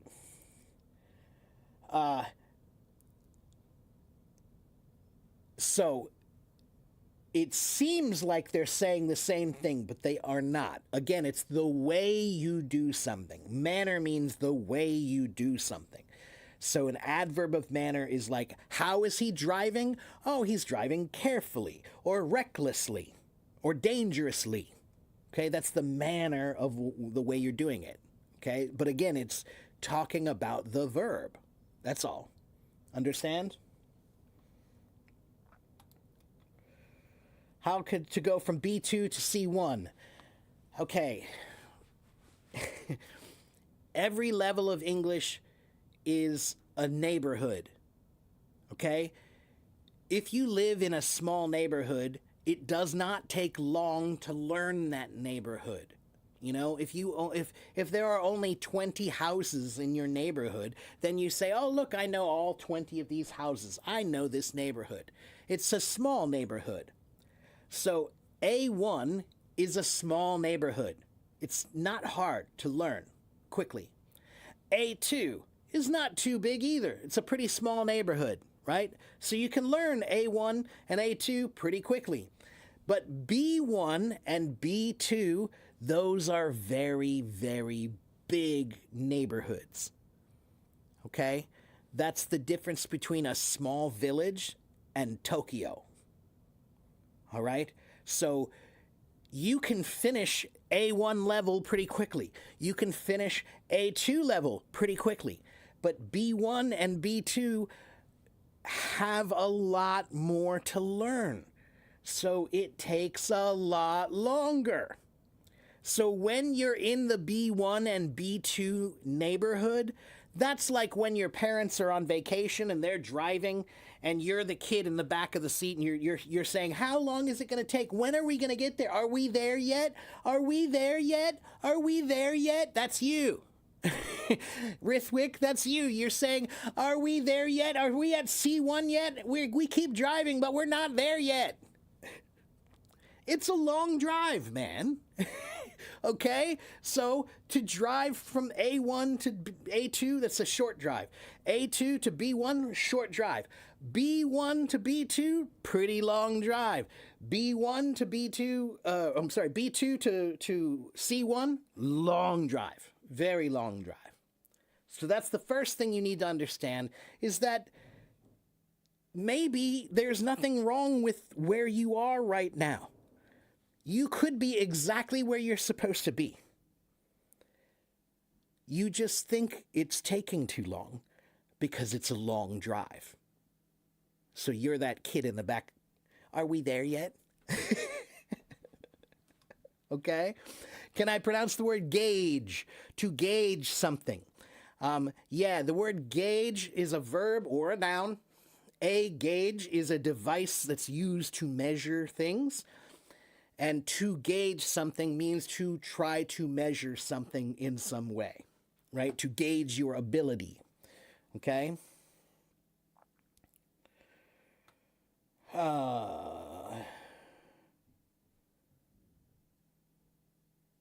You asked with regard to the Roman alphabet. I know that they have adopted some letters to cover stranger vocabulary, but what about W, which sounds like V? Okay. I think Marco. I think you're just asking why did it change the pronunciation? Maybe that's what you're asking. That is a very difficult question to answer. Through history in English, there have been many changes in the sound of the language, and some of the changes we can tell you why they happened, but there's actually one major change that happened in English that's called the Great Vowel Shift. The Great Vowel Shift. It happened. Let me see. What years was that?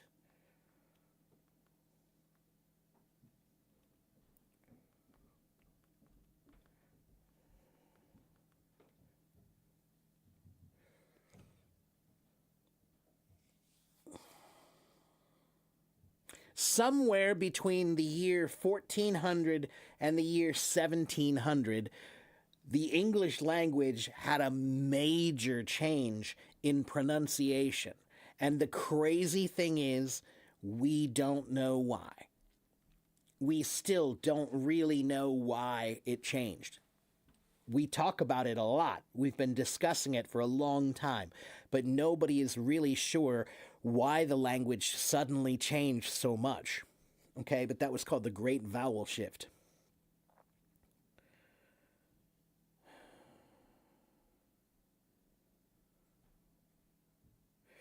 I saw a text where I saw the love. In what cases do we have to use the article the with an abstract noun?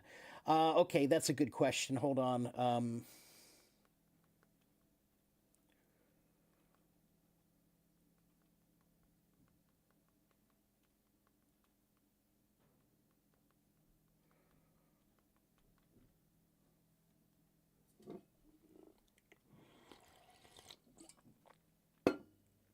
Okay, so usually when we talk about abstract nouns like love or hate or anger or fear, these are words that they're they're um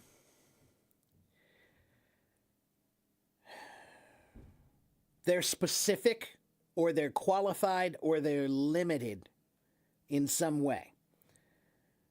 But so wait, hold on. Let me try to explain it again. I think I'm not saying it the right way. Wait a minute. Let me think about my words. So when you're talking about an abstract noun, usually abstract nouns are talking about the general concept of love, hate, anger, fear. But if you say the love or the hate or the fear, now you're not talking about a general concept. You're now talking about a specific kind of love or a quality of love or a specific instance of love. All right. So, for example, if I say love is powerful, that is the abstract. Love is powerful. Okay. But if I say the knowledge of the subject is deep, okay, the knowledge of the subject is deep. That means, in this case, I'm talking about a specific example. All right. Or the honesty she displayed was rare. The honesty she displayed. It's not all honesty, it's the honesty she had, her honesty. All right? So that's the difference between when you say love, it's abstract, it's general. When you say the love, it now is some kind of specific instance. Okay?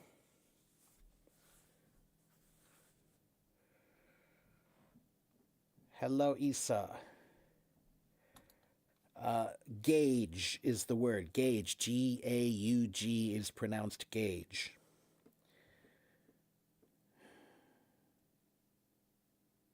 In Italian, you call it double V, not double U. Right, yeah. Because again, Italian comes from Latin, so you didn't need to add the U because there wasn't a need at the time. Going straight into Latin from, I'm sorry, going straight into Italian from Latin, there was no need. It's really only because there was a need. All right. Is the word advice always singular, or can you say many advices? You can do both. In America, we almost always say advice as a singular and plural, right? He gives great advice. Okay, that's what we say. However, in Europe and in England, UK, they do often say his advices are wonderful. Okay, they might use it as a plural, but we don't. Okay, there are a few other examples like that where the Brits use a plural where we use the singular. Okay?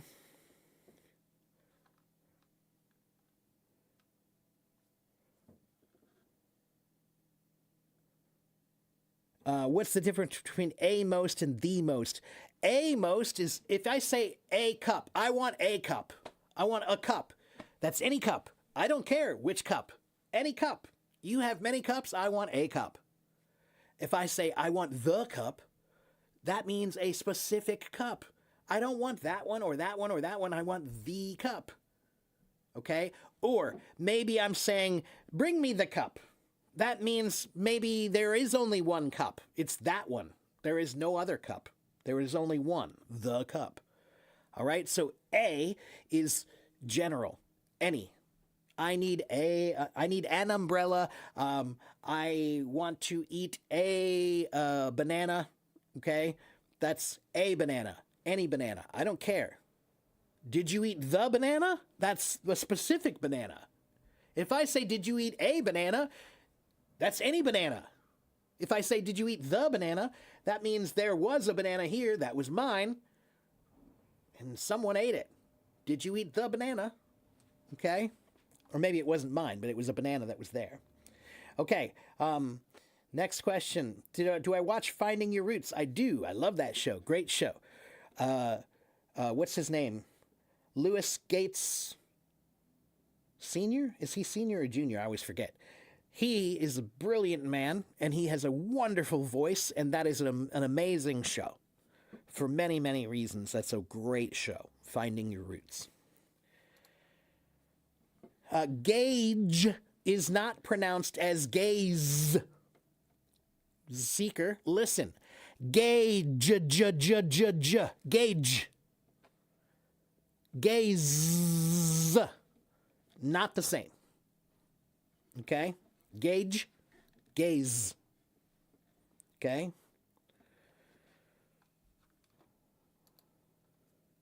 Fear can control people. The fear of rejection stopped me from saying it. Yes. Yes. Yeah, other than the to say it or from saying it. Yes, that's correct. You've got it. Yeah. Can you please make a sentence with the word settle? I don't know the meaning. Settle can have a bunch of different, well, a few different meanings. For example, to settle a dispute. Actually, no. I'm going to start with the first meaning of settle. I want you to think about water, Lando. If you are walking through a river, what happens to the water when you walk through the water? What happens to it? If you walk into, not a river, let's say a lake. A lake. If you walk into a lake and your feet get in the water, what happens to the water? The water was clear, but now you walked into it, and what happened?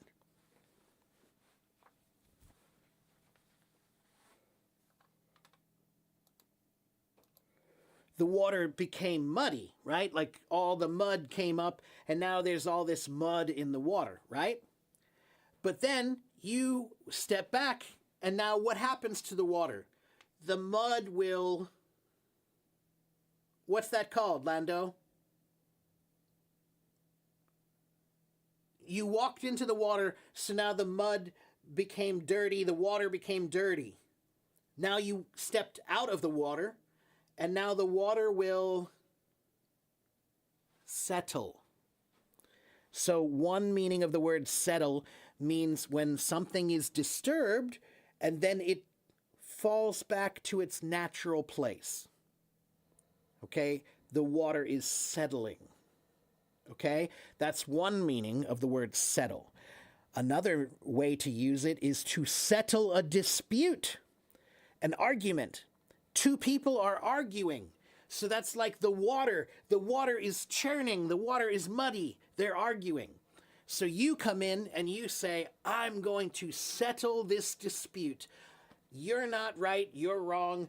You should shake hands. Let's, make up, whatever. Right? So I am coming in and telling you to be nice. Okay? You're wrong and you're wrong. You're both wrong. All right? I am settling the dispute. The water has settled. The dispute is settled. Another meaning of the word settle means to go to a new place and start a community. All right? So a long time ago in America, when America was new, there was nobody out west. There were no people, well, there were no white people out west. God, can't believe I just said that. There were no white people out west a long time ago in America. So the new white people who went west, they were called settlers. They would settle a new community. All right? Settle up, yeah, right, to establish. That's right. Yeah. Okay?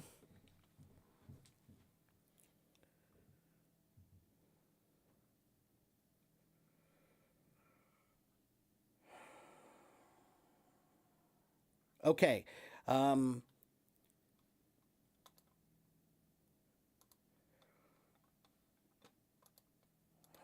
What time is it? Wow. Okay, it's been 2 hours. I think that's enough time for today. So once again, if you don't know who I am, my name is Teacher Mark. I have been on Hello Talk a long time. I have 88,000 followers here. Follow me if you want to learn English. All right? Follow me if you want to learn English. Salma, you want to prepare for the PTE academic for migration to Australia. I don't know that test. I'm not familiar with that test. But if it's like any other English test, then you just need to prepare. When are you doing it? When? Are you doing it tomorrow? I can't help you if you're doing it tomorrow. If you're doing it in 6 months, then yeah, I can help you. Come here Monday through Friday and take notes about my tips and ask good questions. Okay? And you need to go to my YouTube channel. Here is my YouTube channel. And here is my website. And on my website, almost everything you need to study English is on my website for free. And here is my blog. Go read my articles. Okay? All right. I have been here for 2 hours today, so it is time for me to go. All right? I have been here for 2 hours. It is now 11:55 a.m. I started at about 10 o'clock. All right? I am usually here Monday through Friday in the morning. Okay? So I don't know what time it is where you live, but in America, my time zone is the same as New York City. Okay? So in the morning in New York City, around 9:30 or 10:30 in the morning, that's when I'm usually starting. Okay? So today I started around 10 o'clock. All right? Thank you, Gatita. Okay, Romana, thank you very much. And I'm going to work on this PDF I was talking about, like an introduction PDF that I'm going to try to work on that later today. Okay, I'm tired. Time for me to go. So thank you for watching. Thank you for listening. Thank you for participating. Have a good morning. Have a good afternoon. Have a good evening wherever you live. And I will see you guys next time, okay? Come back and see me tomorrow. I might come back later today after lunch. Sometimes after I teach, sometimes I come back, but I come back to play music. I'm a drummer. So sometimes I like to come back and play drums. Okay? So I do two things I teach, but I also play music sometimes. Okay. If I'm playing music, I'm not teaching at the same time. All right. All right. That's it. I'll see you guys next time. Bye.